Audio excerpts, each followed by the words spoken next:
Hai Ilmiah, bisakah kamu membuktikan adanya alam kubur? Aku akan membunuhmu, maka kau akan buktikan sendiri alam kubur itu. Aku butuh jawaban yang ilmiah. Apa kau pernah bermimpi? Pernah. Aku tidak percaya. Kenapa tidak percaya? Karena aku tidak melihat mimpimu. Sesuatu yang terlihat, belum tentu tidak ada. Demikian juga dengan alam kubur yang tak terlihat, tidak dapat diterima logika, namun bisa diterima oleh iman. Sedangkan mimpimu saja yang bunga tidur, tak dapat kau buktikan secara ilmiah. Apalagi alam kubur yang bukan mimpi, namun lebih goib daripada mimpi. Apa kau punya alasan atau pendapat untuk meyakinkanku? Jika kau meminta bukti secara ilmiah terhadap hal yang tidak ilmiah, itu sama saja dengan memasukkan kepalamu ke dalam lubang jarum. Sedangkan alam ini punya beragam dimensi yang di luar nalar. Kami punya Al-Quran. Memang bukan kitab ilmiah, namun ilmuwan sangat sering menemukan fakta ilmiah yang sudah terlebih dahulu diinformasikan oleh Al-Quran. Contohnya, sungai di bawah laut yang ditemukan oleh Jekis, namun Al-Quran sudah terlebih dahulu menjelaskan dalam surat Al-Furqan ayat 53. Suara ultrasonik tentang tumbuhan bertasbih ditemukan oleh Profesor William Brown, tapi sudah terlebih dahulu dijelaskan dalam Al-Quran surat Al-Isra ayat 44. Fenomena hujan hewan yang pernah terjadi sudah terlebih dahulu dijelaskan dalam Al-Quran surat Al-A'raf ayat 133. Black hole sudah dijelaskan dalam Al-Quran surat At-Tur ayat 15-16. Ruang hampa udara di angkasa, semakin tinggi kita naik, semakin membuat dada sesak. Dan itu sudah lebih dahulu dijelaskan dalam Al-Quran, surat Al-An'am ayat 125. Nabi Muhammad membelah bulan, bukan dongeng belaka.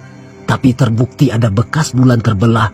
Jilatan anjing yang dibasuh dengan tanah, ternyata ilmuwan menemukan bahwa kuman pada air liur anjing hanya bisa mati dengan tanah. Dan ratusan lagi fakta ilmiah lainnya yang terdapat di dalam hadis dan Al-Quran. Jika orang yang bertumbuh pada logika belaka sepertimu kemudian menemukan fakta-fakta ilmiah di dalam Al-Quran, maka dia pasti akan berpikir dan akan berpikir sekian kali untuk mengatakan Islam itu tidak benar. Bagaimana kau bisa mengatakan Islam itu salah jika kebenaran dalam kitab sucinya berkali-kali dibuktikan oleh sains? Yang lucunya, ada yang menduga bahwa agama Islam adalah buatan manusia. Penciptalah yang lebih mengetahui ciptaannya. Bahkan jika Superman benar-benar ada, dia pun tidak akan bisa melakukan penelitian seperti apa yang telah diterangkan oleh Al-Quran. Lihatlah, tubuh kita tak bisa kita kuasai sendiri. Bisakah kita menahan kedipan mata seharian?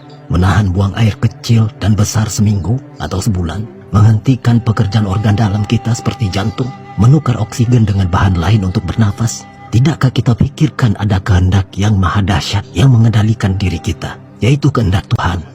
Jika kita melihat sesuatu yang di luar batas kekuatan, kecerdasan manusia, yang kedahsyatannya di luar nalar, maka renungkanlah. Sesungguhnya ada sesuatu di balik semua itu. Sesuatu yang bukan makhluk, bukan benda, namun melebihi dari yang ada. Itulah Tuhan. Bagi kami, ayat Al-Quran tidak perlu pembuktian, karena ketika akal tak mampu menerimanya, maka akal itu sendiri akan mengakui keterbatasannya, kemudian menggiringnya ke wadah iman. Tapi orang sepertimu menganggap akal itu adalah di atas segala-galanya. Kau tidak menyadari kapasitas akalmu itu sangat terbatas kepunduang. Maka, jika kau mencari kebenaran, pelajarilah Islam. Tapi jika kau menyimpan kebencian, hatimu tak akan bisa dimasuki kebenaran. Sampai kapanpun kau mengumpulkan cara untuk mencari kesalahan agamaku, tetap akan ada jawabannya. Dan kau hanya akan mencari sesuatu yang tidak pernah ada. Pemirsa, jika kita bertemu dengan orang yang tidak percaya dengan adanya Tuhan, atau orang yang meminta bukti logika tentang Islam, mereka tidak akan menerima ayat dan hadis. Kita tidak bisa menjawab dengan syariat, tarekat, hakikat maupun makrifat. Bahkan para imam besar di zaman dahulu seperti Imam Hanafi juga pernah berdebat dengan orang yang anti-Islam. Dan ketika mereka berdebat dengan orang yang tidak percaya Tuhan, mereka tidak menggunakan ayat dan hadis untuk melawan mereka. Satu hal yang perlu kita catat, ayat qauliyah, yaitu ayat-ayat yang tertulis di dalam Al-Quran, bukan santapan mereka. Tapi kita harus menggunakan ayat kauniyah yang berupa alam semesta, perbandingan-perbandingan, dan kiasan-kiasan. Ayat adalah bahasa Arab yang berasal dari kata ayatun dan dalam bentuk jamak menjadi ayat yang bisa dimaknai dengan tanda-tanda kebesaran Allah. Dan lafaz ayat disebutkan sebanyak 295 kali di dalam Al-Quran. Jadi kita perlu kecerdasan ilmiah untuk menanggapi hal ini. untuk menolak atau membantah atau menjawab tuduhan dan pertanyaan-pertanyaan mereka yang memojokkan kita.